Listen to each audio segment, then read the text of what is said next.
And I'm Brock, and this is Co-op Critiques!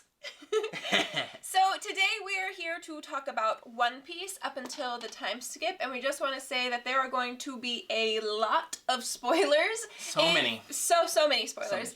If you don't mind and you just want to have us on in the background as background music, welcome. Yeah. If you don't care about spoilers, welcome. If you've watched all 500 episodes, welcome.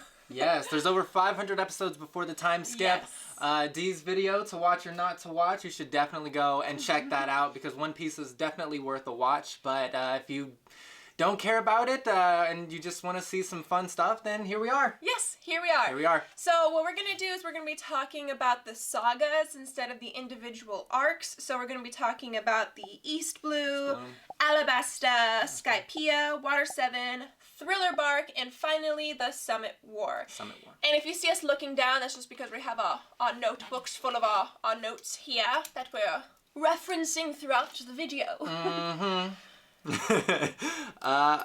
Fantastic. So let's start with the East Blue Saga. Yes. I like how it immediately starts off with telling us like how Luffy got his powers, and I love that he just takes the fruit from Shanks. Yes. And that he is surrounded by these mountain bandits that completely disrespect Shanks and his crew.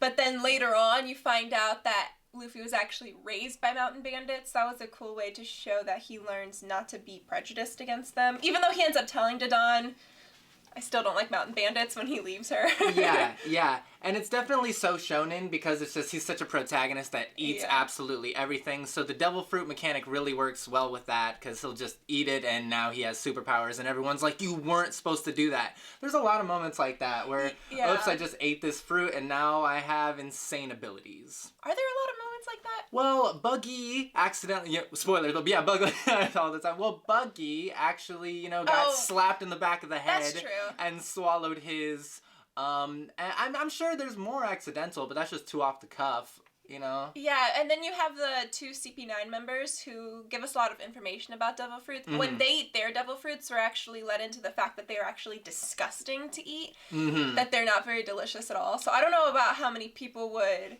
accidentally eat a devil fruit. I think that's specific to Luffy and him just being like, a food monster. If I may, because it just came into my head, does Chopper accidentally, he's literally a reindeer, so he just finds a fruit and eats it, right? I guess. So there are a few instances, I'm just thinking, that's kind of crazy that would just change your whole life. And you can't swim after you eat them. Yeah. Lame. Would you do it? Would you eat a fruit? Oh, for sure. Not knowing what the fruit is, not knowing the power. Oh, yeah. And you can never swim again. Oh, yeah. All right. Oh, yeah. I think that devil fruits are so cool. I also think that Luffy having rubber, and you learn later on in the Summit War Saga about how he trained really hard to learn how to use rubber, especially because Ace was like, rubber's such a stupid ability. So I think no matter what devil fruit I would get, I would learn to utilize it. Yeah. In some form or fashion. Because when you eat it, you suddenly magically learn what you're capable of, which is interesting. And yeah, I do like how literally episode 500 you see Luffy training because you go, oh, it would be hard to be rubber and your accuracy is terrible and your strength isn't necessarily there unless it's super focused. So it was cool seeing that. And wow, it's just so funny, things that we talked about in the first few episodes in the arc are explained 400, 500 episodes later. Yeah. Yeah. And talking about weird devil fruit makes me think Kaku. I believe that was his name, the one who got the giraffe power. Giraffe man. And people mocking him. Who was one of the CP9 members who ate it. Oh, jeez. And him and the wolf just like fighting each other. He'd be like, giraffes are stupid. Yeah, That's he's like long neck fruit. boy looking, and he's like a wolf, which is so much cooler. But it's. I think that it's cooler than the giraffe. Yeah, it's cooler than a giraffe in theory. Sorry, all the big giraffe fans out there. Yes. But it's a useful ability that he has. Yes, definitely. And again, these are just our opinions. If you completely disagree, that is fine. It's just what our thoughts are. Little disclaimer. Off the cuff. And if I may go to Shanks and more of the East Blue Saga.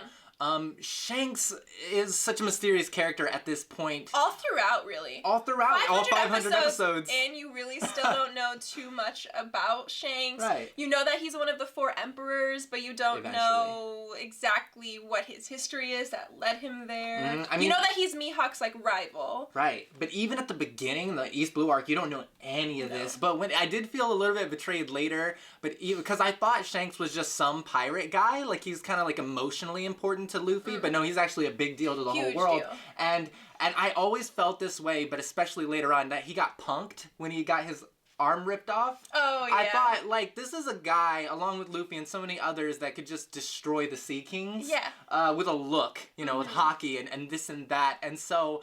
And he wasn't surprised by it. It was gonna get Luffy. And I don't know if he didn't have time to yell. We don't know too much about hockey yet. If he didn't have enough time to attack it. But he really just stepped in front of it and took the hit. And I'm still kind of curious why. I feel like, I completely agree with you, but I feel like maybe he just wanted... He was so focused on making sure Luffy didn't drown because, you know, it is the ocean. He was about to drown also. Yeah. And it also lets us know that Shanks doesn't have a devil fruit. Yeah, as far as I know. As far as we know, like, because we don't know about Roger. He's swimming to save Luffy. You're so right. Yeah. But at that point, he wasn't an emperor either. I don't believe. I don't think he was at that time. I think he was still working with Roger, or was kind of just beginning to be a captain or something. I don't know. He wasn't working with Roger. Roger was dead. When Luffy was a little kid? Yeah. Okay, there you go. And see, by the way, we're watching the Funimation dub.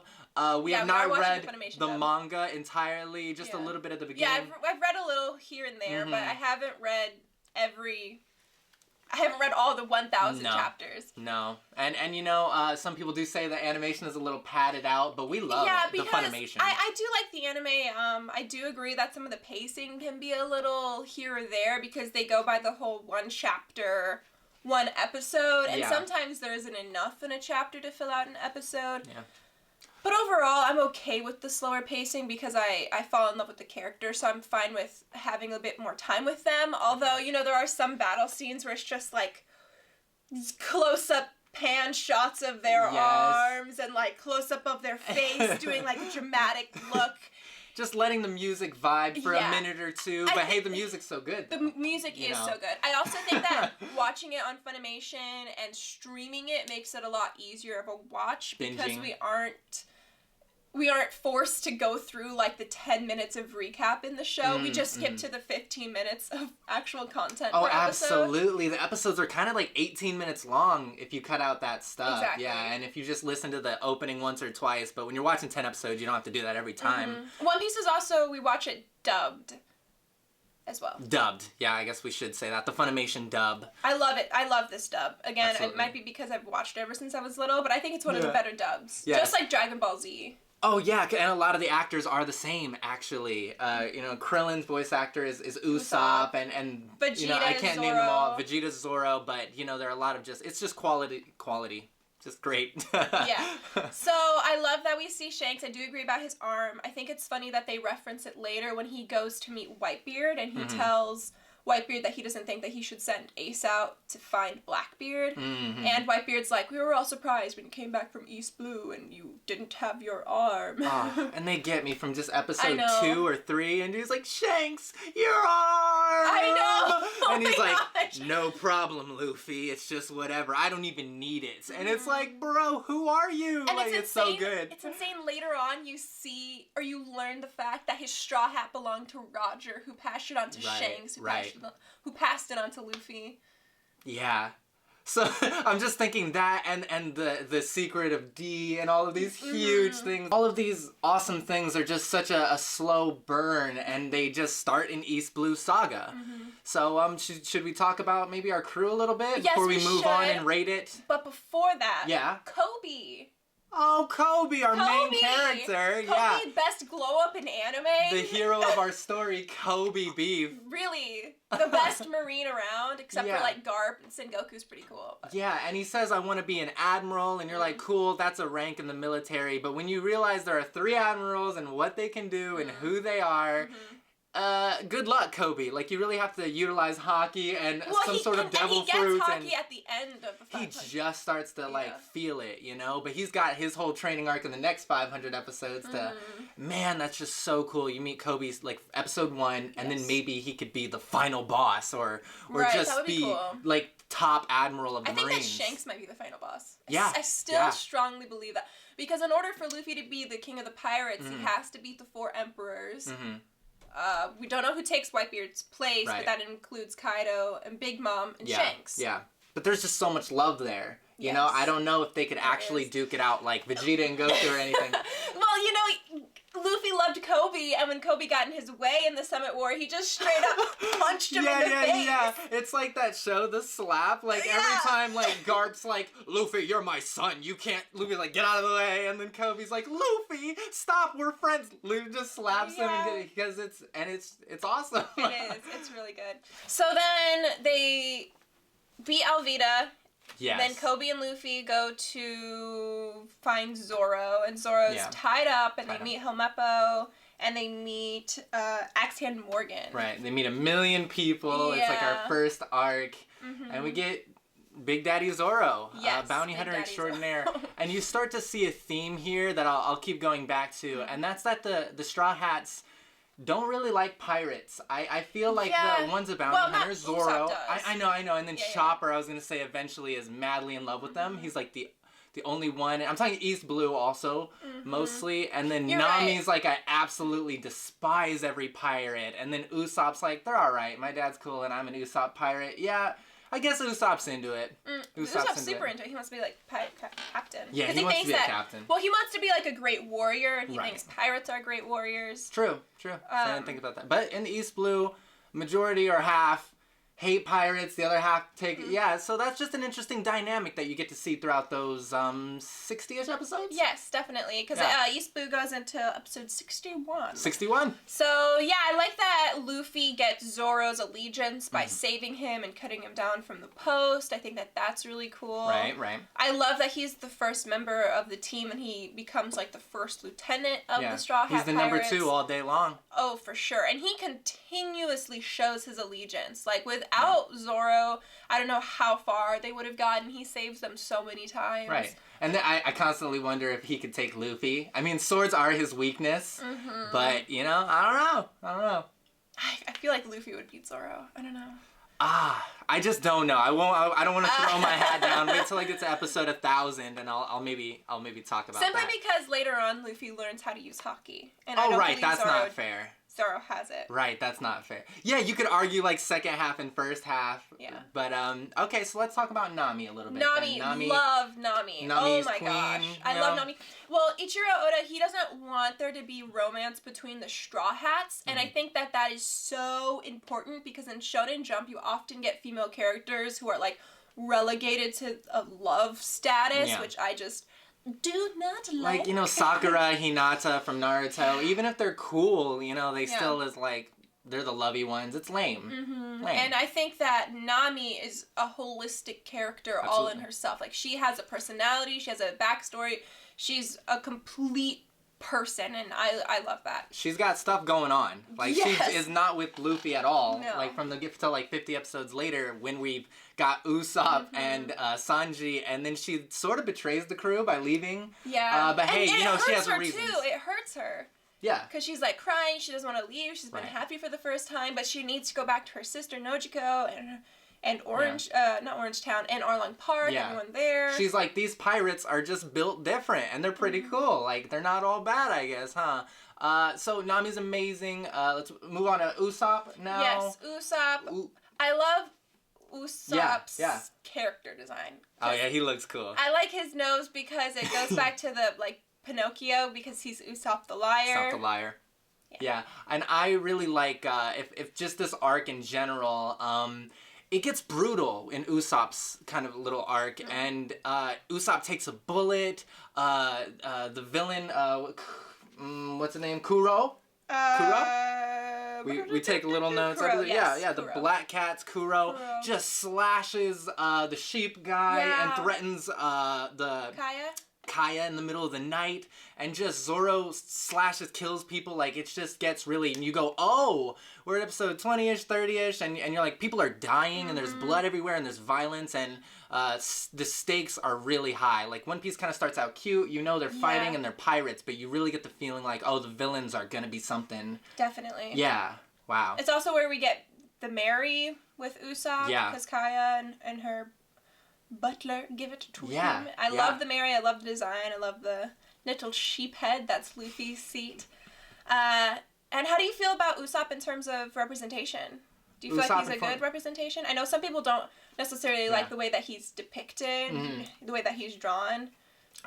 You know, not too much to say about it. I don't like to read into the races in One Piece too much. It definitely does not reflect real world races too much. It's one of those things where there are actually different races and species, and I'm sure in episode 500 blah blah blah, when we're about to go into the Fishman Saga, I believe it is, we're definitely going to hit upon that racism in there, and that's going to be cool to see. Definitely, because the racism, like Brock just mentioned, isn't between arbitrary physical differences between human beings. It's between humans and fishmen. Right. Right now, there's a lot of class struggle. Yes, like with Usopp and Kaya, but then nobles. even later, Celestial Dragons. It builds up to it. Right. So there's a lot of class in this first half of One Piece, first half.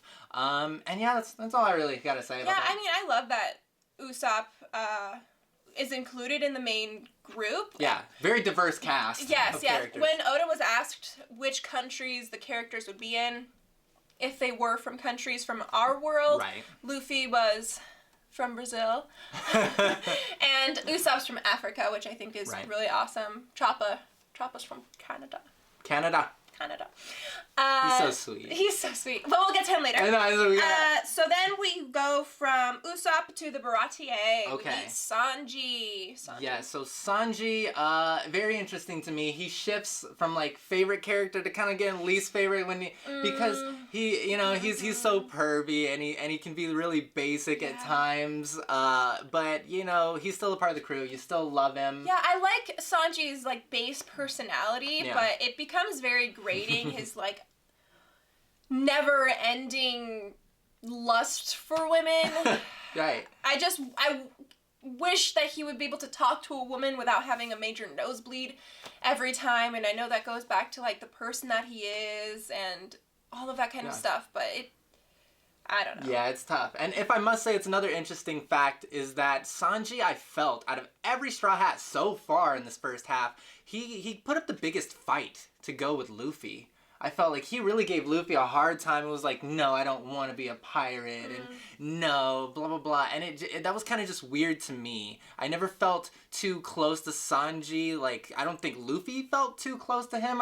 He really wanted him. I mean, Luffy loves Sanji because Sanji's cooking is because he's a great cook. But, I mean, that's not really the greatest friendship or relationship. You don't see very many one-on-ones with Luffy and Sanji. I suppose, but you know, you have the monster trio with Sanji, Zoro, and Luffy. So they're the best fighters.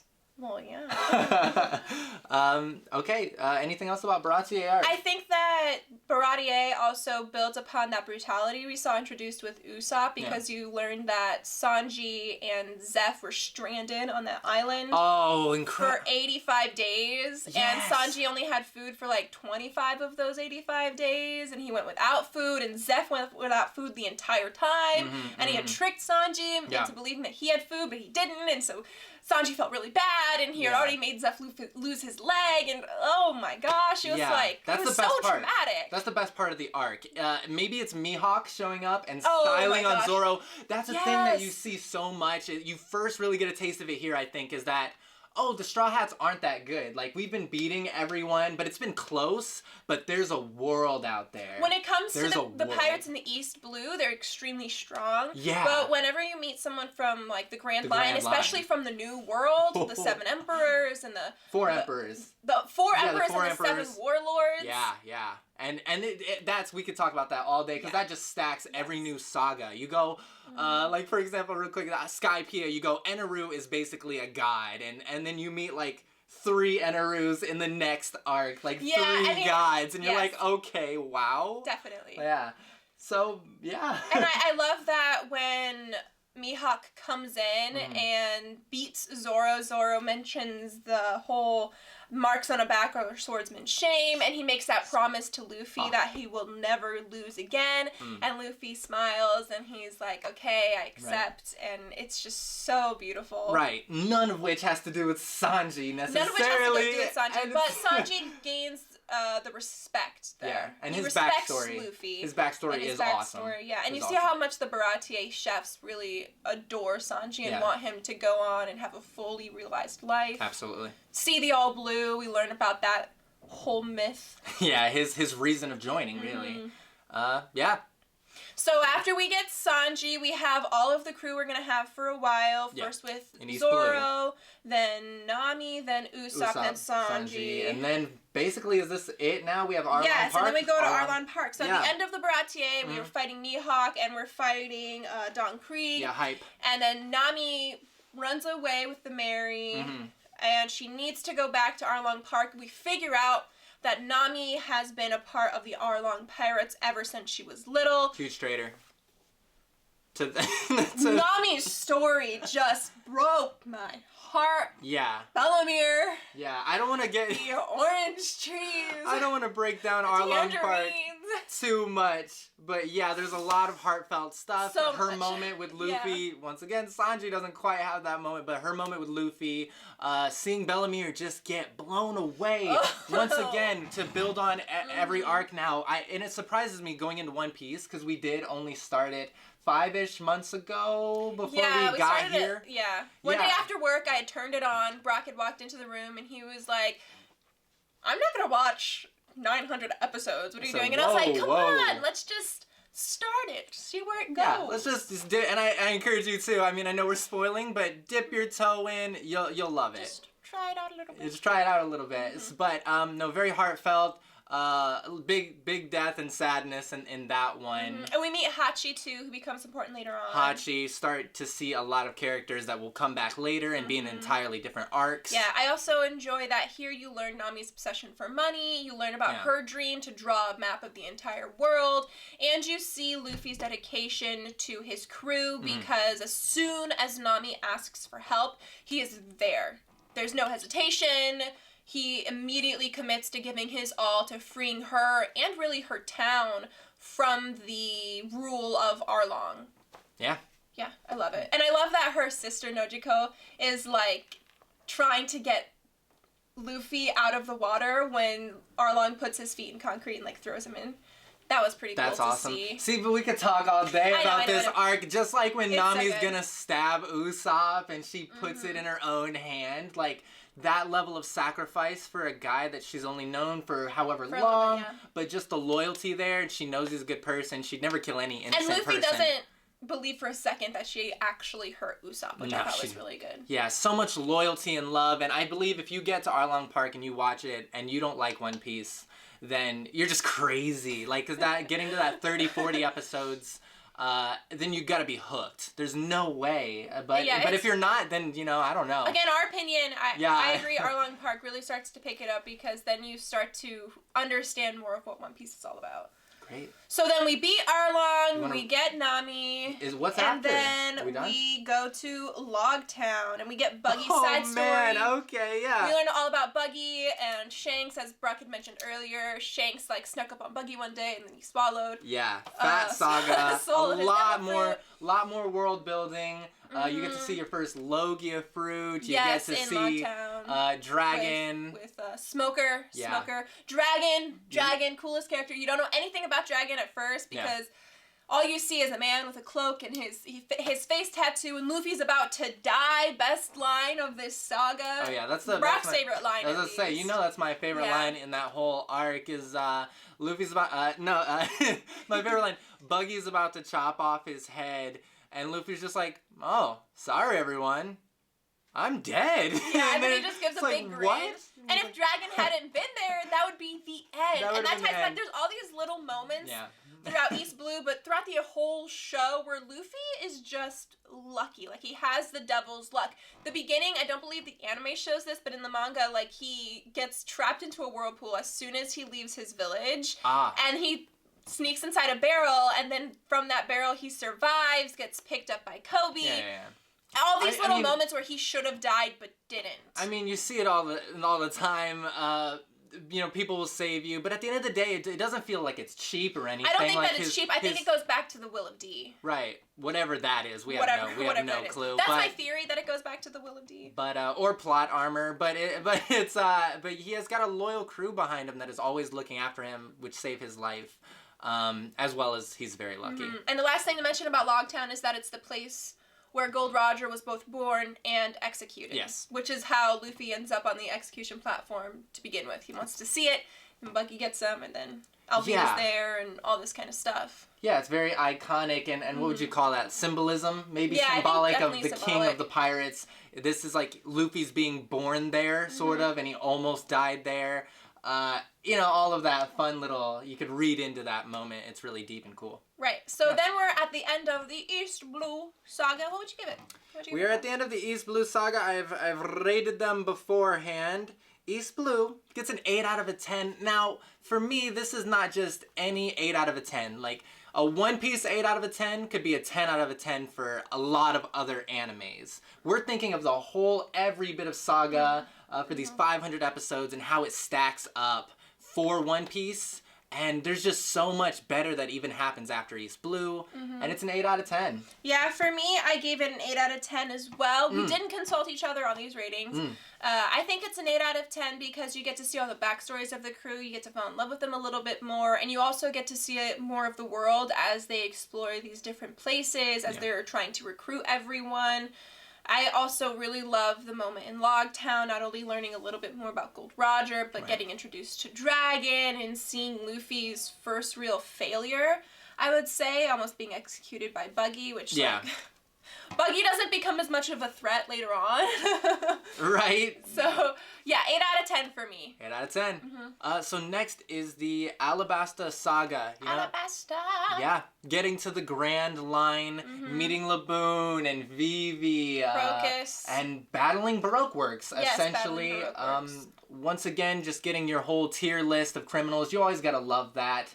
Number 1, 2, 3, 4, 5, 6, 7, 8. And that's when we first meet our warlord enemy, Crocodile. Yes, Crocodile. Yeah, so we get introduced more to the warlords and that awesome hierarchy, and it's just fantastic, don't you think? Yeah, I really agree. I think that the Alabasta Saga had a lot of really great things going for it. I loved Reverse Mountain, and seeing how scared the rest of the crew was as they were trying to go up and get into the Grand Line to begin with, and then we learn about log poses and the navigation system within the Grand Line and how all of that works. And Zoro beats the crap out of everyone in Whiskey Peak. Oh yeah, that's so cool. He had just gotten his new swords, his cursed sword, top of the line swords, and he just styles on his own, showing why he's number 2. And you can see some of the reasons why people don't like Luffy in this, because Luffy immediately attacks Zoro upon finding like the battered bodies of the millions in Baroque Works without ever stopping to ask Zoro why he did what he did. He just starts attacking him, which...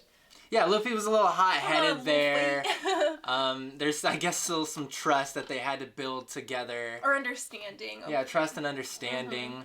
But then you get the cool battle between them. You get to see how they sort of stack up at this point. And maybe that's just what Oda wanted to show, is that little fantasy battle between our top 2 people.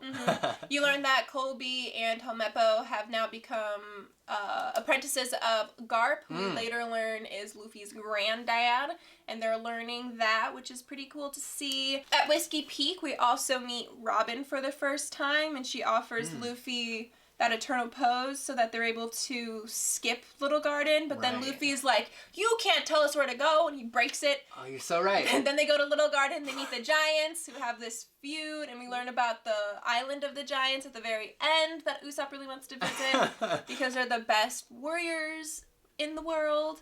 Luffy's so crazy. He's so stubborn. He'll just break stuff or hit somebody. So hard-headed. You gotta love him. And then after that, the Giants were cool. I loved the Giants. I loved the Giants. I liked that their fight was just about whether or not their catch was bigger than the other person's catch. And you realize that the big skeleton on the islands were what they were comparing because they were trying to measure it. Right. And it all started out with an innocent question. It was all very funny. It's all hilarious. So after Little Garden, we're in Drum Island because Nami's gotten an illness. They need to find a doctor. Right. And we meet Chopper. Very serendipitous that we always find what we're looking for. We really do. In our and I think that goes back to Luffy's luck and the will of D and the universe basically looking out for him. What to say about Drum Island? I love that you learn a little bit about Blackbeard, that's sprinkled in there. Totally. I love that you get to hear about the autocratic nature of their previous king and Yeah. how he took away the healthcare basically of the people and left them stranded, which is pretty relatable. Yeah, monarchies aren't always the best system. Yeah, and just the importance of healthcare. You have Yeah. Dr. Kureha, and you learn about why Chopper wanted to be a doctor, Yeah. his adopted father, and Amazing. gosh, I was just so heartbroken Yeah. over Chopper's backstory, and that, especially the fact that he had wanted to heal his father who had an illness, and he thought that the symbol of a pirate's Jolly Roger, who his father had explained was the most courageous and all about freedom. It's the bee's knees, the skull and crossbones, the skull and baby. crossbones. Can't go wrong. Can't go little, wrong. Poor little baby Chopper looks inside a medical book, finds the skull and crossbones, thinks, oh, that's it. Huh. Finds that for his father, gets beaten up by all the other reindeer. Oh yeah, bullying is a big theme in that Gives one. it to him. Bullying is a big theme. Bullying Being is a big different thing. Being because different. Chopper has a blue nose, not a red nose, like Rudolph. Right. And and then he Yeah, comes back all beaten and bruised to give his father this medicine that he thinks is gonna heal him, but Poisons him. Poisons him. It's poison. Terrible, but he was ill already. Yes, so he it's was not ill already. too bad. We still lose him, but it's not entirely Chopper's fault or anything. He's a kid at that point. I mean, he's 13 or something. Yeah, he's a baby throughout I all don't of know. it. Yeah, and he's such a sweetheart. So sweet. I love that he hides backwards. And I love the little sounds that they do every single time that his paws hit the ground. It's the little things. Best character. I mean, I guess we'll say it. Chopper's my number one. Chopper's the best. Yeah, he and Luffy are tied for me. Absolutely. I like the cherry blossoms. I think that those are beautiful. I've always loved cherry blossom, so I adore the fact that was Chopper's send-off, and that he finally has friends. The feeling of friendship, the importance of friendship really gets shown in this arc, which I love. Totally. So we've got Chopper on the crew, and we head on off to Alabasta. Alabasta, which is really long, really cool. We constantly are battling Baroque works, and we see Vivi and Karu and the rest of the ducks. Yeah, and it is nice to see each of our castmates get their time to shine. Oda does that very well. In every arc, he usually finds a way to split them up and give them fights that they can each do. Totally. My favorite is always still when the Straw Hats team up to fight a foe, but it is nice to see them each grow individually. Yeah. We get Bon Clay. Yeah, Bon Clay fights Sanji. Bon we get Clay, to see best character. We get to see Zoro figure out his resonation technique and feeling the world. Was it steel? He cut steel. That was hype. And the Civil War. Also how important climate devastation is and how devastating it can be when you don't have water because they have, is it dance? What was it? They got the powder, the dance powder. Yeah, dance powder to give water to the people, and they think that King Cobra has been stealing all the water, but he hasn't, and it just goes into the real life world. It makes me think on how places are reaching that day zero, I'm not getting water, and an important natural resource like that, you often forget how vital it is, and I liked that they touched on that environmental aspect. Yeah, so it touches on climate change, and maybe a monarchy can be good, but and then there's also political deception, which is big as crazy, whispering in people's ears. Game of Thrones level, Baroque Works is infiltrating this entire kingdom, and there's a civil war. One Piece always knows how to step it up. This is an all-out battle. I did find myself, I love Vivi, don't get me wrong, but when she's running to try to get her voice heard, I think there's several times where she trips, and I was sitting there, and I was like, Vivi, how stop dare you? Tripping! Your people are dying! I love her. Again, I do, but I was just like, girl. Yeah. Please. Might I say, because I hate spoilers, and I never really got too spoiled on One Piece, and I sort of thought she was going to join the crew, like a little bit. After this was done, and not even before they, like, teased it at the end, because they really tease you, but even before then, I was like, wow, she really fits in well. After Laboon, and we finally recruit her and work with her, I'm like, oh, she's in, because she's been around for 40 episodes. And it was really sweet to see her give up her dream to be there for her people. Yeah. Because the Straw Hats are all chasing their dreams, but I think there was a lot of power in seeing Vivi be like, what I want is to be a member of the Straw Hats, but what my people need is for me to be here. Yeah. Yeah. So, we fight Crocodile. He basically destroys Luffy. Again, Luffy wouldn't have died if Robin wouldn't have been there to save him. Yeah, we say this a lot, but this is the one time Luffy really loses. Like, he gets, like, brrr, and just, oh my gosh, he gets stabbed through the chest.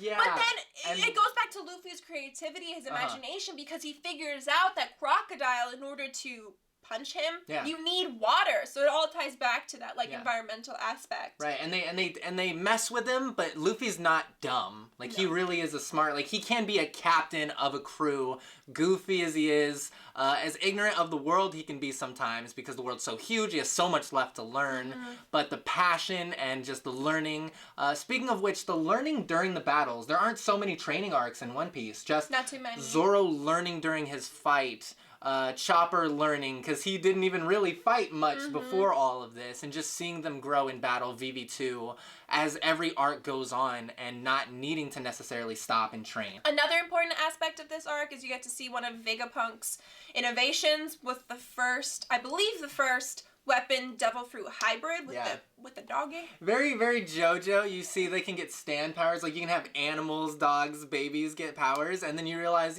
Chopper is an animal that ate the fruit, and then there's a dog.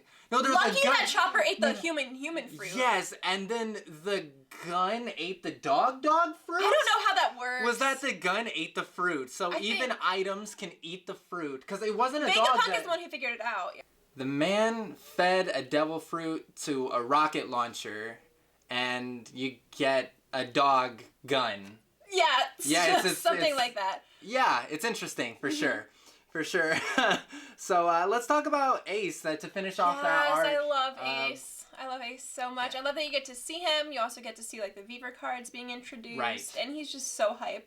Fire Fist Ace, like, what's not cool about fire? Yeah, finally we get a Logia type that's on our side. Yeah. For now, you know, and then you don't see him much. I feel like Ace doesn't get too much time to shine, but yeah, it's more later on. But he's really cool, like, just showing up, and he's got no problem with anybody. You can tell. I love how the crew's like, how can Luffy be this guy's brother? He's so mature and nice. Yeah, you can tell he doesn't have a care in the world, and once again, he and many others are just a league above Luffy, as are the other warlords, and there's so much more out there to learn. Yeah, you could even say that it's foreshadowing for how difficult the Summit War is going to be for Luffy, because he needs so much help from Ace, with Smoker, and all that kind of stuff. Right. That's fine. So now we are done with the Alabasta Saga, and my rating would be a 9 out of 10.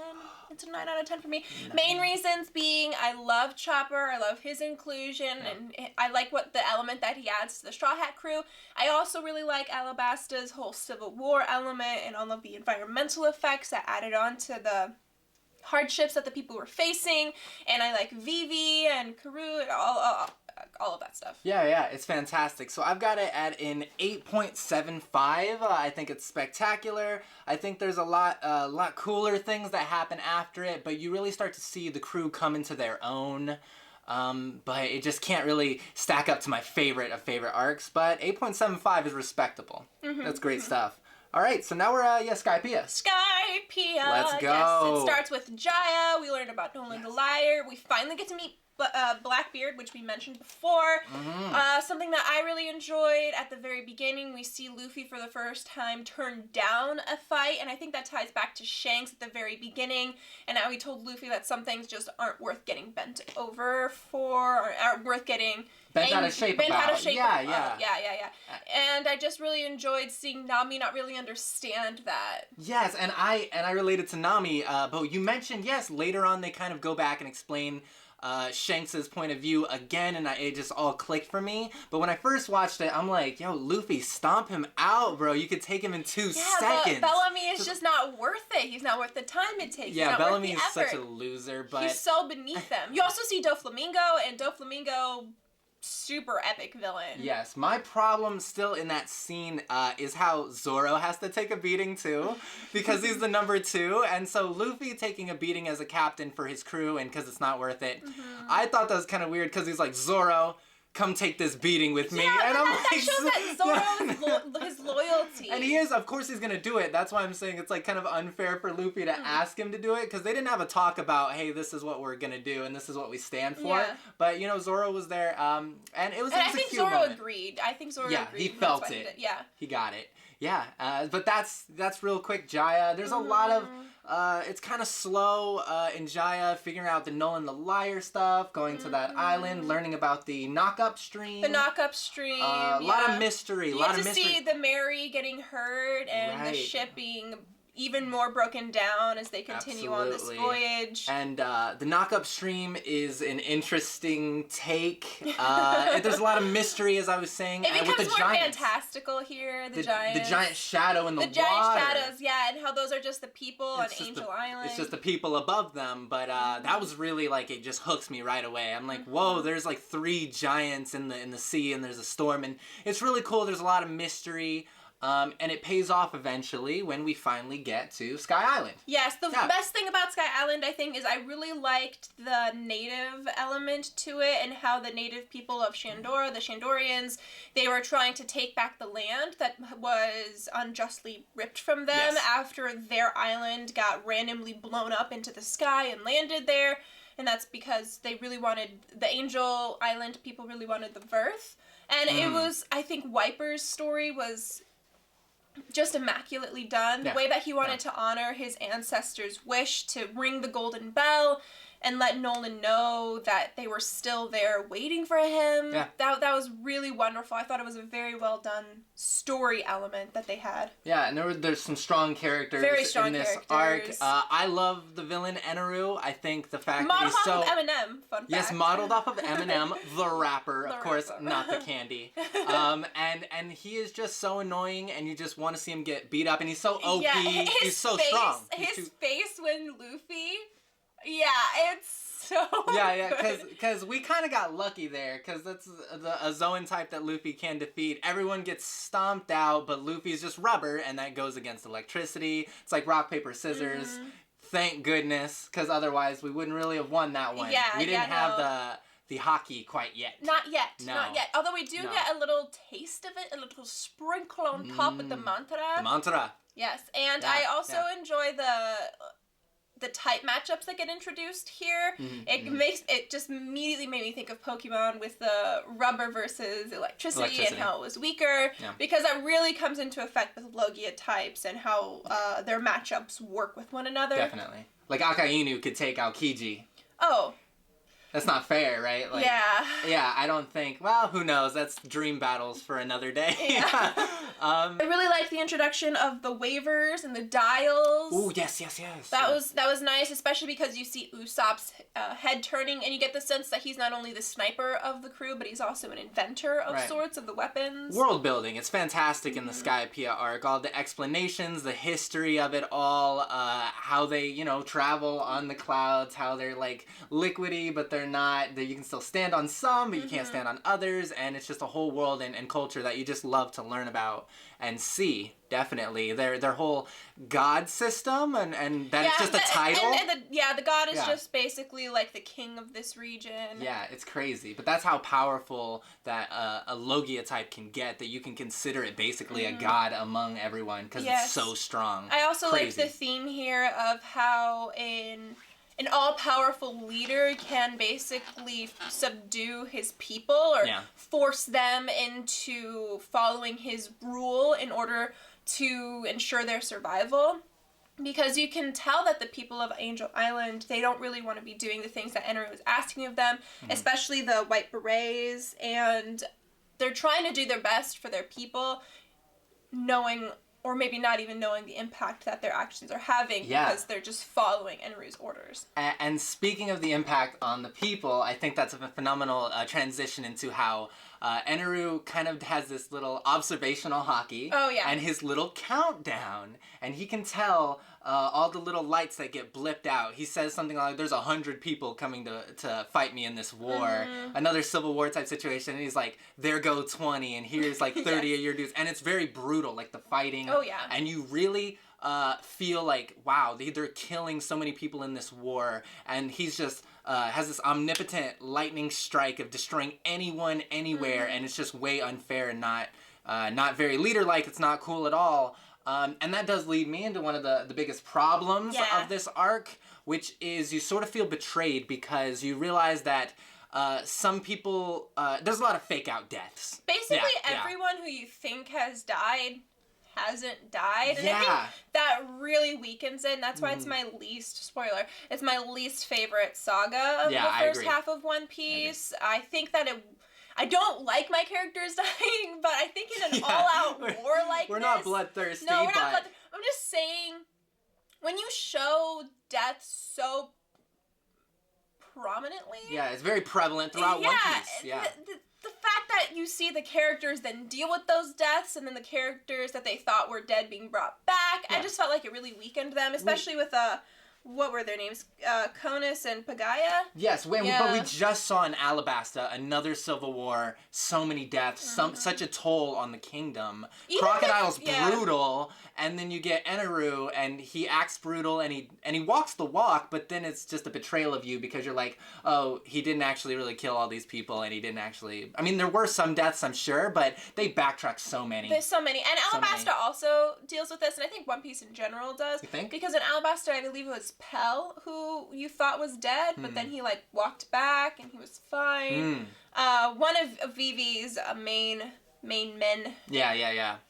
But that felt nice. Because I'm just like, oh, he made it. It wasn't like everyone was like, oh, he's gone, and then they talk about it for episodes, which is just so weird. I don't think I have too much more to say about Skypiea. No, I think that pretty much wraps it up for that me. One. Cool, let's rate it. I can go first this time. Oh. Sorry. Yeah. I would like to say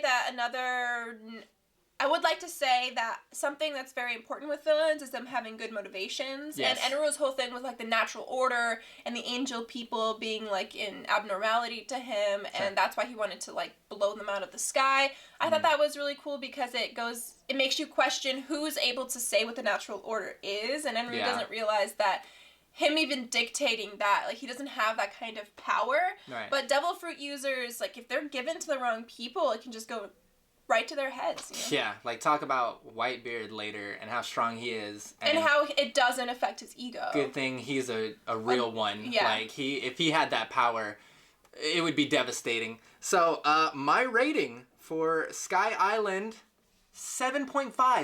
I was a little more brutal. I give it a 7 out of 10 for me. I think that a lot of the character growth was just dampened by the fact that no one really suffered any major loss. Yeah, still a great saga, but doesn't hold up to the others as well. So there you go. Our least favorite we had mentioned. Yes. We'll rank off which ones are top and bottom based off our scores. You can probably tell on our scores. Yeah. So moving on to Water 7, starting with Long Ring Longland. Yes, and Foxy. Foxy showing up and having the Davy back fight. And the power of the Afro gets introduced. The power of the Afro gets it. Yes.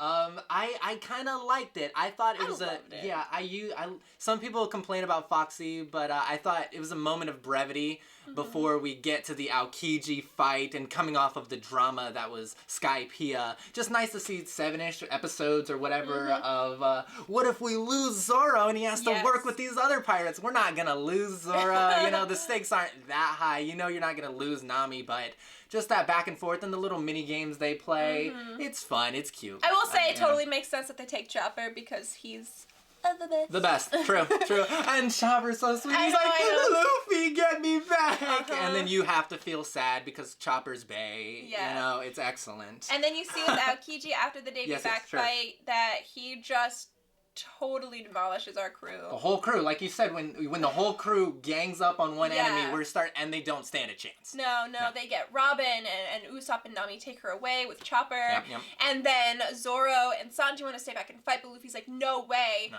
And this goes back to Luffy, like in most situations, he's a naive buffoon, you could say. A naive buffoon. You buffoon. You But fool. when it comes to battles, when it comes to his crew, he's very intelligent. He's got very good battle strategy, I would say, personally.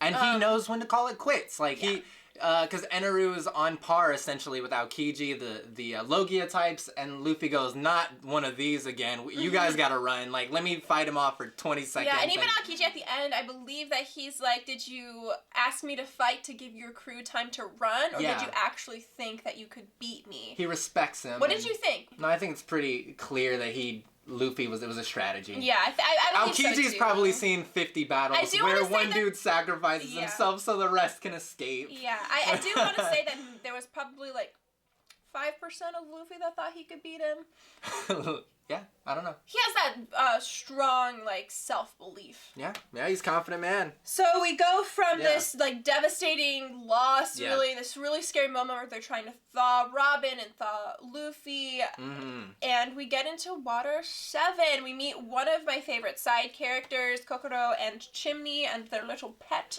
Yeah. So cute. You also have the frog, Yokozuna. Yokozuna, yes. Yokozuna. Yeah. Water 7, when it comes to me, I thought it was great. I don't love, at the beginning, losing Usopp, and there's a lot of drama, and kind of losing Robin. The crew is split up. There's some things that happen. And that's because the Mary is, like, broken. The Mary's broken. It's a very sad arc. We have Usopp fighting because Usopp feels insecure. He's not as strong as everyone else, and it's really just kind of sad. And I love how Zoro, though, says, Luffy, you need to man up and be a captain, and you can't have people doubt you or say what they want or make decisions or talk back to you. And he's a perfect number 2, and he says you need to just make Usopp, like, leave. Like, he's not going to be a part of the crew if he can't work with the rest of us. Yeah. And so there's a lot to think about, and it goes into how it's unexpected, and you just don't expect to see such a struggle amongst the crew, but it's just great character development. And yeah, it's also a really nice way that they introduce the next member, Frankie. He starts off as a villain. Yeah. The Frankie family beats up Usopp.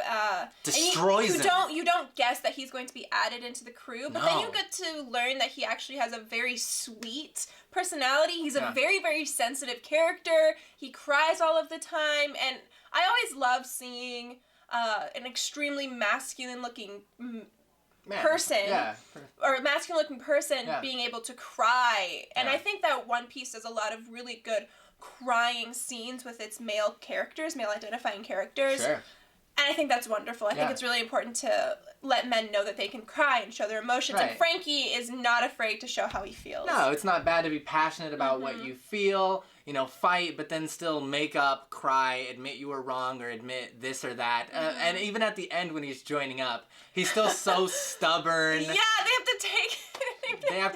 They have to strip him down to his nothingness. They have to steal his underwear. And then the Robin bit, if you've seen it, you know what I'm talking about. I'm not gonna spoil it because you should watch it, but it's so great. I don't know. And that's a big jump, right? I wonder what made Oda think, I need Robin to do this. Robin needs to do that to him, and we have to have this whole moment. But so Water 7's a little weird with the iceberg, but I think it really, it kicks off when CP9 is revealed. Yes. Like, the workers are traitors, and we go to Eni's lobby. You're we go to Eni's lobby. Eni's lobby, which again feels like a lead up to what comes next with Impel Down. Yeah. All of it, once you get to Water 7, it goes and goes and goes and goes. When Water 7's kind of over. Yeah. Yeah. And so, just before we get into Eni's lobby, we see, as Brock briefly mentioned, the betrayal, because there are actually several members of Iceberg's company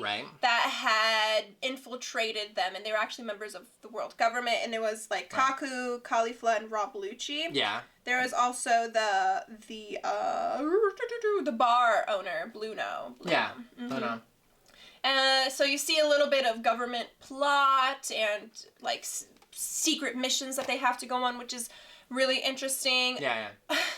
What did you think about Luffy getting stuck in between buildings during that like whole fight? Yeah, so as Aqua Laguna, like this big major tropical storm is coming. Right. I mean, I think there's a lot of points in anime in general, but One Piece especially, where you have to get your main character out of there. You know, in Dragon Ball Z, you might just have Goku die, but Luffy will end up getting stuck in little places. Zoro's funny thing is he'll just get lost a lot. And so it's whatever, because he both gets stuck at one point and just loses to Rob Bellucci. Another loss for the team and Luffy before the final tackle of Enies Lobby. And it is what it is. You just got to do it sometimes. Yeah, and then going into Enies Lobby is so emotional, so triumphant when you see the crew there for Robin, because Robin had sacrificed herself to save them so they wouldn't get the Buster call. Right. Buster call. And then Ohara and Robin's whole backstory and how her people were just genocided. Devastated. The entire island. And all because the world government didn't want... It was just like about the knowledge of power, just really. The power of knowledge, right? Just knowing something, how to create a weapon with Frankie. Exactly, because you get the three major weapons, which I believe are like akin to like nuclear weapons in our world. I don't even know. They don't even go. I mean, they never show it or anything, right? I believe it's Pluton. I believe that's what. Yes. What Frankie has, which are like this extremely massive warship that could devastate the world. Yeah, something like that. Yeah, and I loved it. I loved learning more about Robin and how, you know, she had spent 20 years in hiding and became an archaeologist because she wanted to not only be like what her mom was, but she wanted to learn about the Void Century and uncover the truth, because the world government was hiding this important fact of the world, the history. Yeah, maybe it resonates more with other people, but I feel like Usopp's whole character development does take a backseat to Robin's and her backstory and how she feels and how she kind of sacrifices herself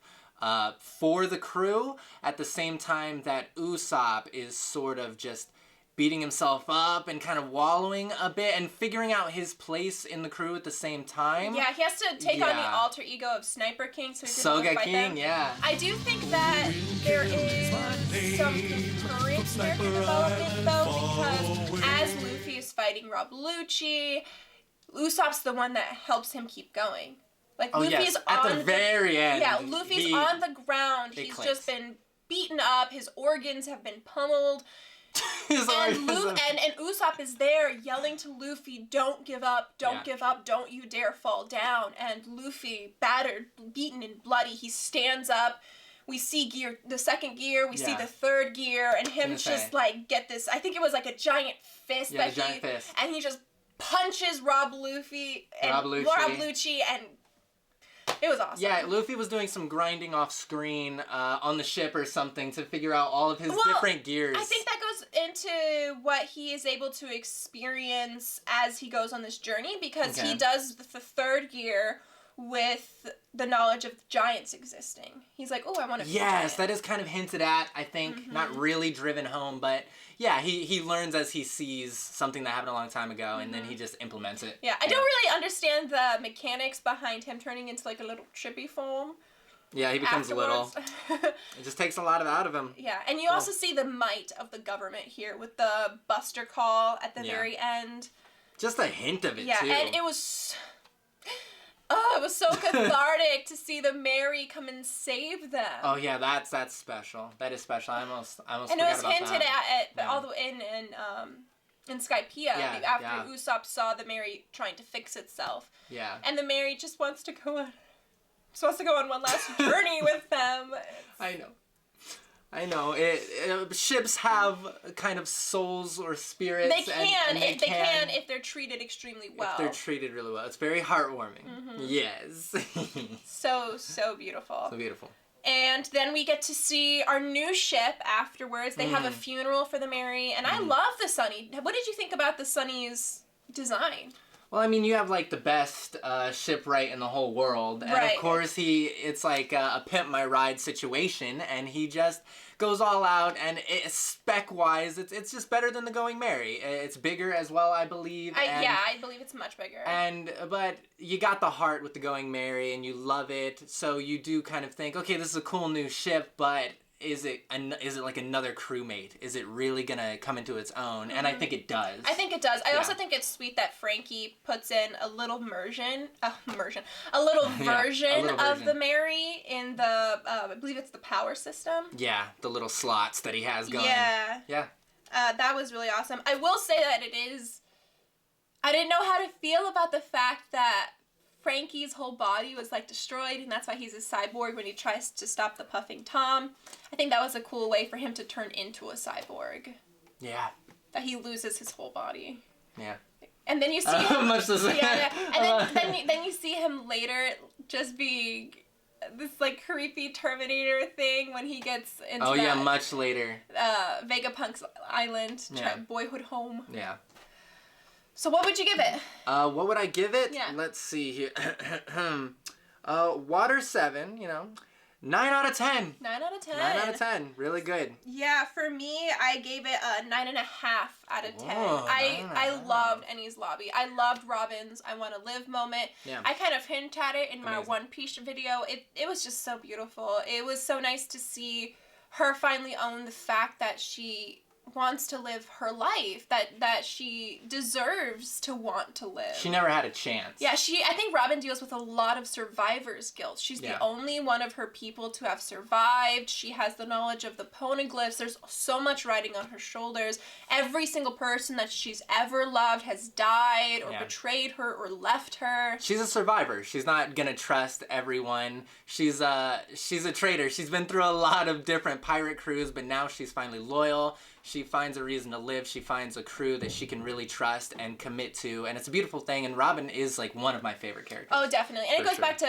Oda's female Straw Hats just being so well made, well designed. Spectacular, independent, perfect. Yeah. I do wish that there was a little bit more variety in the way that the female bodies were drawn.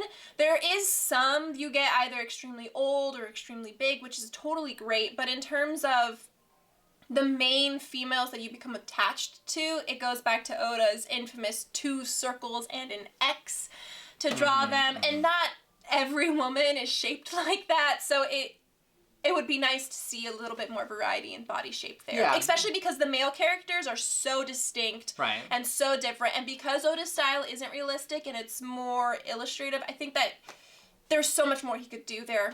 Yeah, I mean, the women all really have hourglass figures. Yeah. I mean, anime, they make everyone pretty. But, I will say that's a problem you see not only in One Piece. It's pretty prevalent in like comic books and other mangas, all that kind of stuff. All right, and our penultimate saga, Thriller Bark.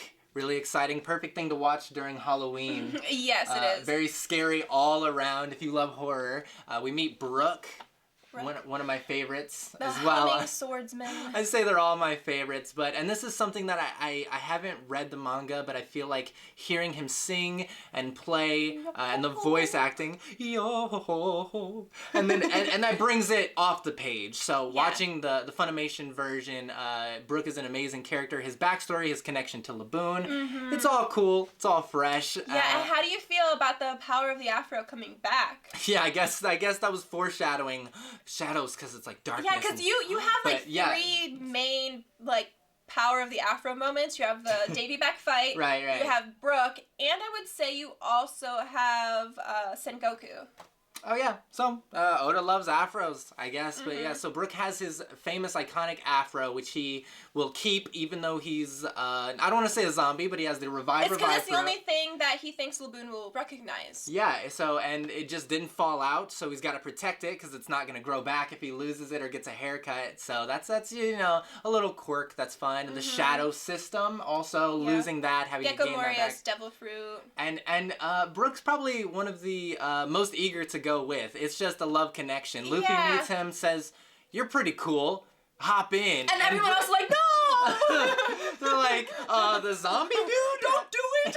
And Brooke's like, yeah, that's cool, but we have to go to Thriller Bark and do this, 50 episodes, because I'll explode if I get in the sun, And just, once again, it's a great start to the entire saga and arc. And just fantastic. I thought Gecko Moria was an alright villain. There was just something about him that...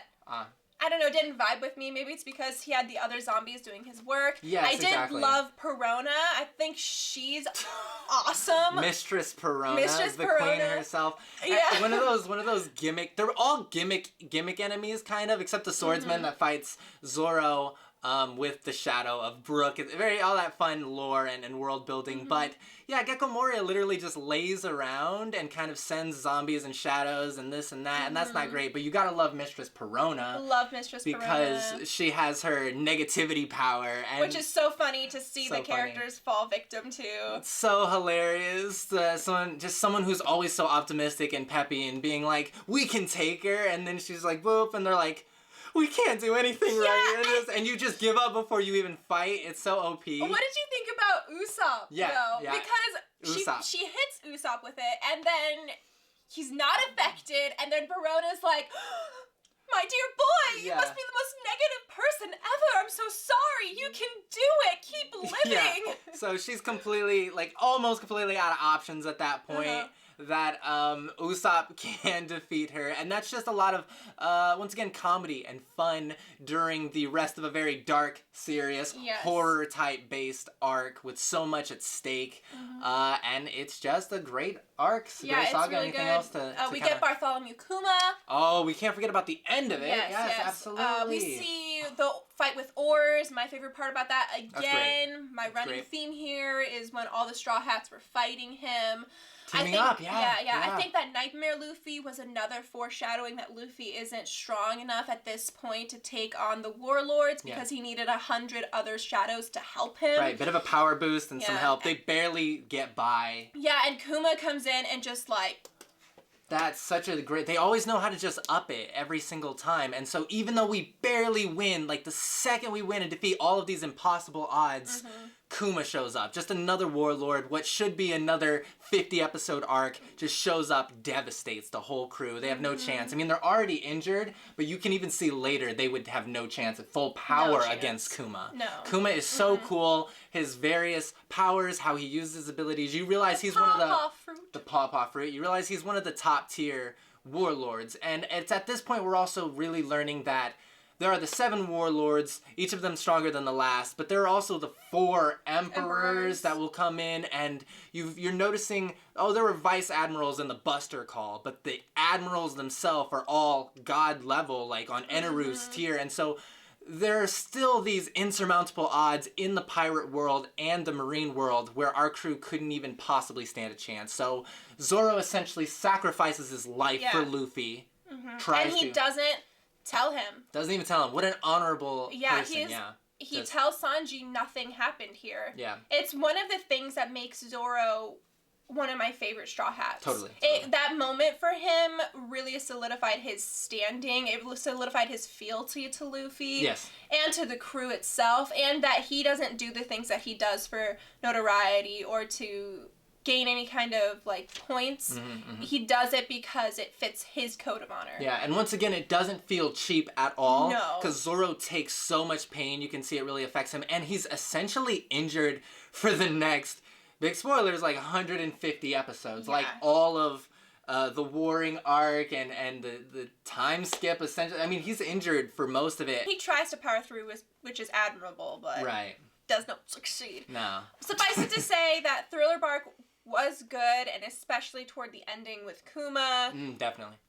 That really made it that much better. So for me, I gave Thriller Bark an 8.75.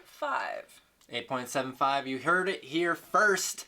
I gave Thriller Bark an 8.5. 8.5. Just fantastic stuff all around. Not the best One Piece has to offer, but very little wrong with it. Not much to complain about. Yeah, I did like the inclusion of Brooke, and I liked Kuma. Totally. And Zoro's moment to shine. That was really nice, too. Definitely. So now we're on to the last saga we're going to be talking about today, and that is the Summit War Saga, and it all starts with the Sabaody Archipelago. The Sabaody Archipelago. You all know, you know.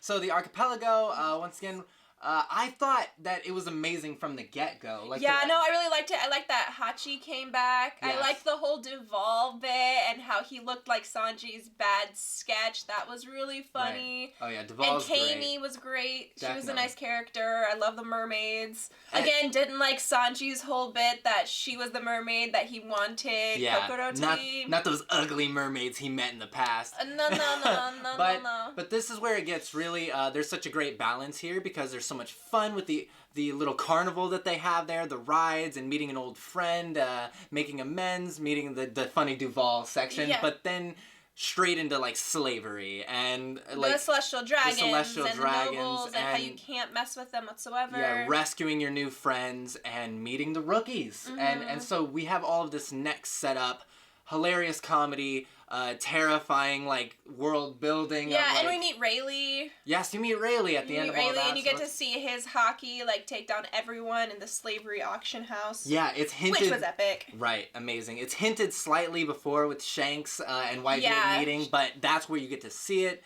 Like understand, we're gonna see what it really is, and we're gonna start maybe like learning how it works, and that's really fun to see too. And Luffy just decking a slave owner, that's classic. You can't go wrong. It was really good.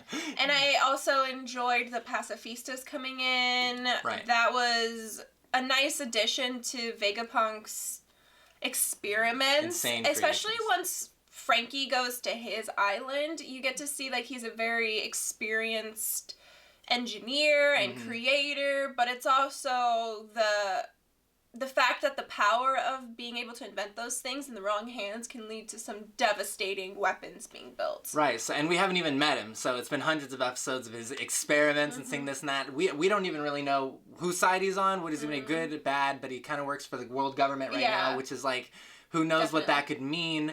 But yeah, so moving on after the archipelago, or well, at the end of it, we're all devastated because that was I mean, at the end this whole saga has so many failures, really, of our lovable crew, and that all really begins with not being able to handle the pacifistas. We have Kizaru coming in, who has the light fruit, I believe. And you see it coming, because it's been hinted at the whole time, and even Luffy sees it coming, and is like, once again, crew, get out of here. Get out. There's no Come back chance. In 3 days. Take care of yourself. We've seen Aokiji, we've seen Eneru, and now Kuma's here, and he devastated us last night. Just go, but it doesn't even get there. And once again, stroke of luck or fate, Kuma is kind of on their side and because sends he's part of the them, Revolutionary Army. That's the big reveal. Right. Big, huge reveal that you kind of learn as you go on and on that he really was with them, and then he helped out. But he sort of sends them to their training arcs, like how cool and like how it's almost really nice that Kuma knows just enough about each of the crew to send them to the exact places that they need to be. Very interesting. Yeah. And so the place that he sends Luffy is Amazon Lily, where we get to meet the queen herself, Boa Hancock. Yes, and so here is where we see glimpses of the crew every now and then, but essentially 100 episodes are Luffy and the rest Luffy, of the world, really. not the crew. So this is where I get a little bit of downsides in this whole warring arc, is that I miss the crew sometimes. They're dynamic. I love them all, Zoro, Chopper, Robin especially, and you just don't get to see that, but it's still incredible. And then going into Impel Down, that's specifically the part where I felt the pacing was a little bit off. Well, just going a little bit back towards Amazon Lily, I thought it was a great decision of Oda to make Hancock and the Boa sisters all have been slaves. Yeah. And just the fact that I know that it's wrong for them to manipulate their people and telling them that they beat the Gorgon and that they're cursed to be the Gorgons, and they make people statues that way, and not really revealing to them the truth of the devil fruits. Yeah. But it's hard to imagine the pain and the trauma for them to have to say that they were slaves to the celestial dragons. Right. You know, and they were there for so long until the Fisher King freed them, and even bringing it up to Luffy haunts them. You can see how much trauma they still hold from that time in their lives. And I just really liked that Hancock, who is such a strong, beautiful, very independent woman, she has this past that really informs all of who she is. Yeah. I also love that she's basically modeled off of Chi-Chi, because Oda loves Toriyama's Dragon Ball Z. Yeah, Hancock's amazing. She's perfect. Yeah, she's so good. And I love that she loves Luffy for his lack of attraction to her, really. Yeah. And his, like... Well, you also, like, I don't know if she sees too many men. I mean, she's more traveled than everyone else. Oh, she sees so many. She's a you're warlord. right. No, you're totally right. She's a warlord. But they're, like, the worst of men, because they're all, like, evil, like... Yeah, but as we know from Boa, that the first man that she meets who doesn't treat her like a sexual object is Luffy. Yeah, Luffy just doesn't care. He's got things going on. And the biggest comedic relief that we really get once Luffy gets into Marineford is Hancock's constant... This is a proposal! Luffy. Oh no! He said my name right 3 times in a row. It's 10 times!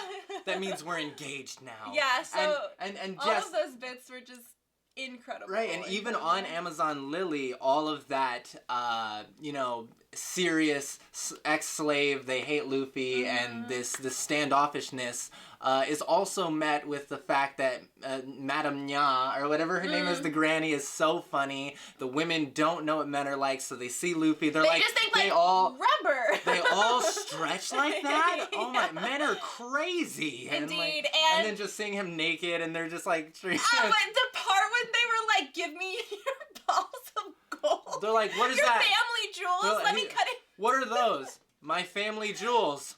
Oh, like, wow. They keep them there? Just not, like, it's nuts. It's like a much lighter version of the Themyscira, you could say. Right, so just all around fantastic. So good. And you get to see Luffy use his hockey for the first time to save Marguerite, what? Yeah, the blonde warrior woman that discovered him. Yeah, definitely. And it's just incredible to see him accidentally use it. Marguerite, I think. Marguerite, okay, sure. And yeah, it's just a beautiful, like, it just gets you pumped every time because you're like, oh, what is it? What's the new power? And you see his mentality completely shift as soon as he learns about Ace's execution. Right. We had learned that Ace was in trouble at the end of Thriller Bark with the Weaver card and it burning and it being tied to the life force. But then as soon as he knows that his brother is in actual trouble, he's like... all bets are off. Let's get out of here. To go. Yeah, let's do it. That's my next arc. And Hancock gives up pretty much everything, like all of her convictions to help Luffy, who she's fallen madly in love with. Yeah. His goals become her goals. Exactly. His dreams are her dreams, so that's beautiful. Entirely. Yeah. And so then we get into Impel Down, which was so cool because you get to see a lot of villains come back, a lot of foe frenemies come back, a lot of friends come back. Bon Clay, Buggy, Mr. 3. Yeah, so they're not my favorite. Crocodile. They're not my favorite members of Baroque works. Crocodile, it was especially cool. Impel Down was amazing. But it kind of didn't hit the spot for me sometimes. I believe it's around 50 episodes. It's very long. So, and that's just Luffy kind of, going floor by floor, clearing it out, getting in fights, but just kind of running away from a lot of things and seeing the supporting characters do kind of have to hold everything, but they're not quite on par, in my opinion, with the Straw Hat Pirates. So you kind of get this other... Except for Bon Clay. Yeah, Bon Clay is incredible. But you get this, like, faux pirate crew, and then it picks up again when we find our favorite... Emporio Ivankov and the Newcomer crew. The Newcomer crew. They elevate that whole arc for me, just because they're so strong and brave and powerful. They have such a connection to the revolutionaries and Dragon. Oh, yeah. And that's just awesome. Eva's whole reaction to finding out that Luffy's Dragon's son is hilarious. Yeah. And you can see that they're putting together all of the threads that are connecting in their mind. And they say, oh no, if Luffy is Dragon's son, then Ace is Dragon's son, and I have to save Ace because Dragon's my captain. So, but I have to say that I really, really enjoyed the moment when Bon Clay was cheering on Luffy, hoping to heal from Magellan's poison. Yeah, what a That's a very memorable moment for me. A great friend. Seriously, a great friend. Yeah. And I love that Bon is like, it doesn't matter the amount of time that you've been friends, It matters the quality of the friendship, and I'm going to give everything to Straw Boy. And it's... To Straw Boy! And so that's just fantastic. It starts to really pick up there. You get to see Jinbei, the new warlord. Jinbei, so good. New warlord, old warlord. They're on our crew. We miss Ace. Oh my gosh, it's constant. It's like a game of cat and mouse. We get so close. Yeah, it's right there. So once again, and I kind of expected that. I didn't think Luffy was just gonna save Ace and it'd be all, sunshine and rainbows. So that had to happen, but it all just felt like set up for the real rescue. And that's why Impel Down's not my favorite, but it's still solid all around. It's great. But then we get to Marineford. Marineford, yes, yeah. And one of the reasons why we're able to do that is because of Blackbeard invading the crew. and there's all this other stuff going on in Impel Down that we aren't made aware of until the end of Marineford. But seeing Whitebeard, seeing all of his pirates come together, all of the allies, seeing Marco for the first time, I really love his Phoenix Fruit.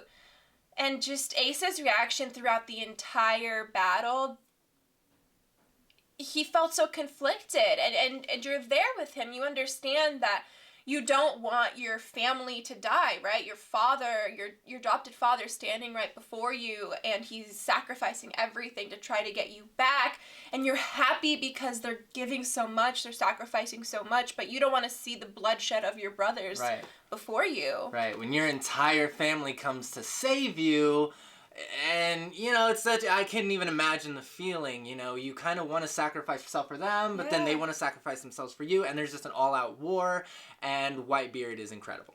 Whitebeard is so good. The Quake fruit, I love that. Yes, the Quake fruit, just kind of shattering reality. Yeah, it was a very cool effect. It's a cool effect, and it explained, because I felt like Whitebeard was the John Wick, where everyone's like, not Whitebeard. No, you made Whitebeard, man. Hyped up. You took Ace from Whitebeard, and then everyone's just like, across the world, they're like, he did what? Get inside. And it makes you think, why would you go inside your house and hide from a dude that's 2 seas away? You're in the East Blue, South Blue, North Blue, West Blue. It doesn't matter, because he's that strong. He's a force of nature. Oh, for sure. And a lot of people, even in our world, don't understand that a natural disaster that occurs in a completely different country, in a completely different hemisphere, will affect you no matter where you are or what you're doing, because we're global citizens of one planet. Right, and that's what he is, a force of nature. But you get to learn as the arc goes on, Marineford,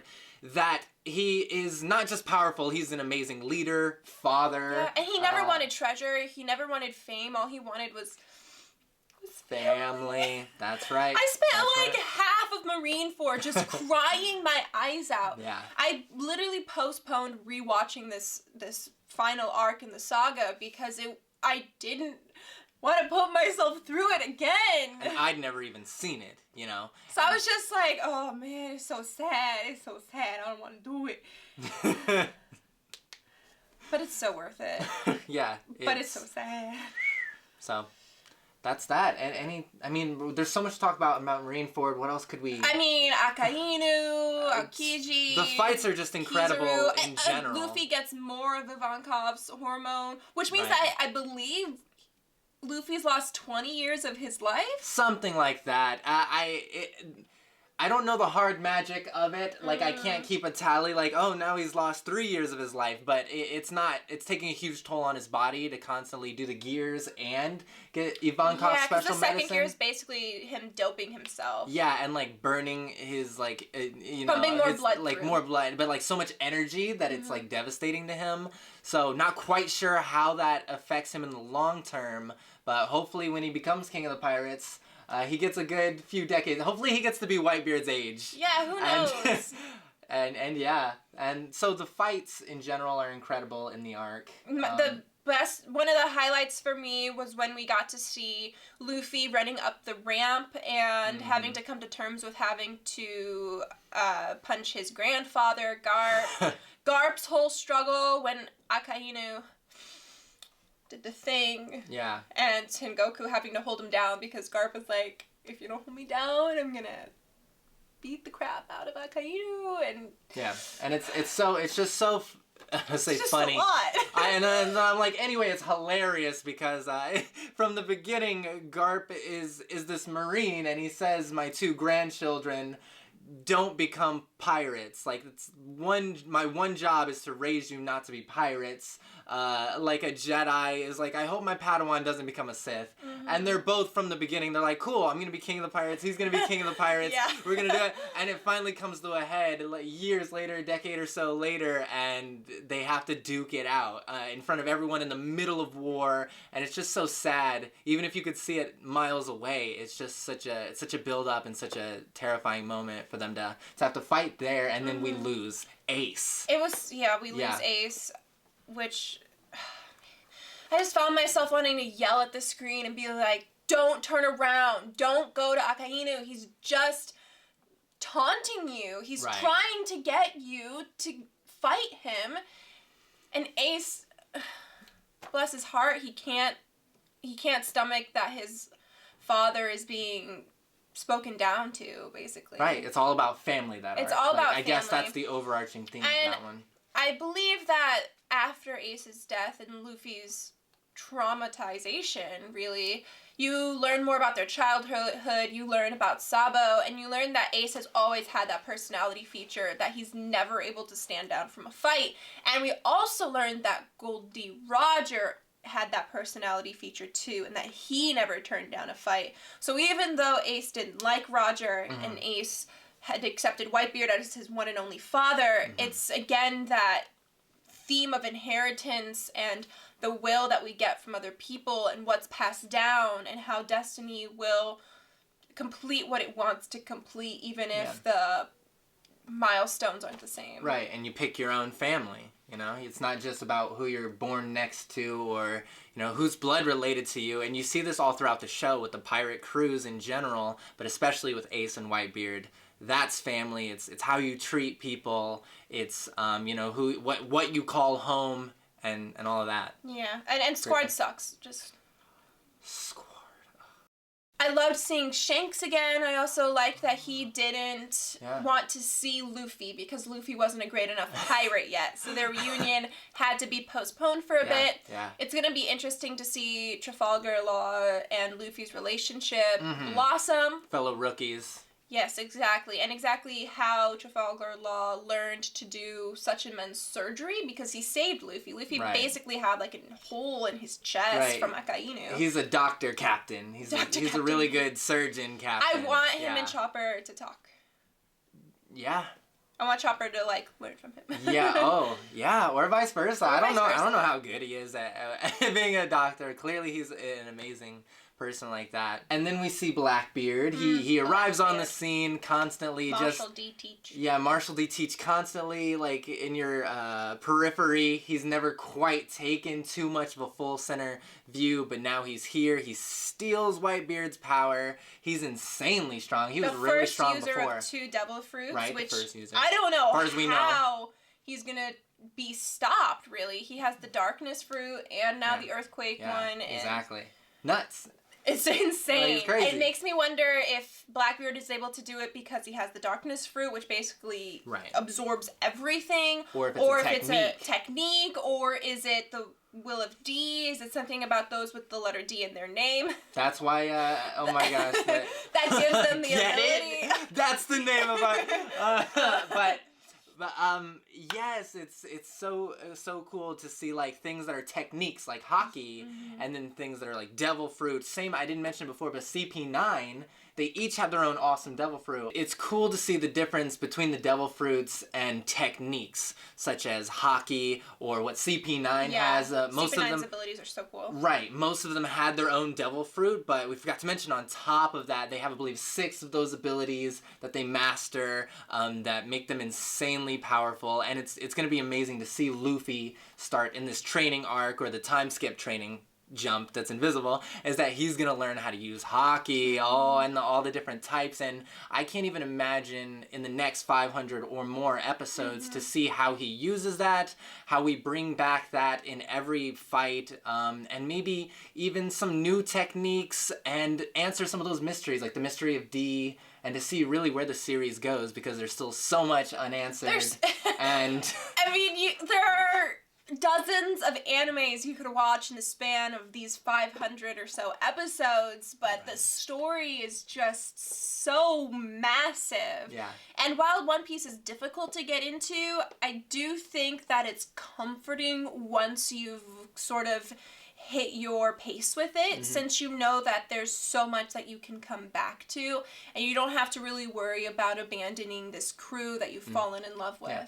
I want to say that I think One Piece gets a bad rap for being too long and going on forever, and I think it scares a lot of newcomers into the series. Rightfully so. I mean, it's I guess, but it's intimidating. It's intimidating to see, wow, I have 958 episodes. But you can't think about it like that. You just gotta go in, have some fun, go one at a time. Because if you start, I mean, to be fair, like Naruto, Dragon Ball Z, they all have hundreds of episodes as well. I mean, you can start with little animes that have like 12 episodes, but it's so great to just see something you can rely on, come back to. And when you catch up on One Piece, I'm sure a lot of people have been like just chomping at the bit to see it continue. So it's gonna be a sad day for millions of people when One Piece ends. Yeah, so just be patient, take your time with it, enjoy it, forget this entire video, wait a year, and then start it, and then just finish it 5 years after that. Like, it doesn't matter. Like, there's no reason to be intimidated. Just have a good time. And like even me, I said, whoa, so I'm starting One Piece episode 1? Like, whoa, what a big commitment. But I did persuade him. Yeah, I mean, I just watched it, and I went, well, let's put on episode 2. Like, why not? And then, you know, it's just a few months later, and I'm halfway done with it, so. To summarize, there's a reason why One Piece was the top seller above Naruto and Bleach for forever. Right, the big 3, and it's still going. And it's still going. Of course. Yeah, and I look forward to it. Yes. Yeah. So, let's quickly go give our rating for the Summit War. For me, 10 out of 10.